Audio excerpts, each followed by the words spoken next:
আজি মনত পৰে মোৰ এই মুহূৰ্তৰ কথা যি মুহূৰ্তত মই শ্ৰেষ্ঠ ভগৱান বিচাৰি ত্ৰিদেৱক কৰিছিলো পৰীক্ষা পৰাঘাত কৰি ৰাখিলো কলংক জগতপতি নাৰায়ণৰ এই অধমৰ কবি কবি অপৰাধ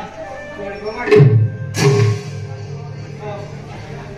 প্ৰজাপতি দক্ষ মহাৰাজে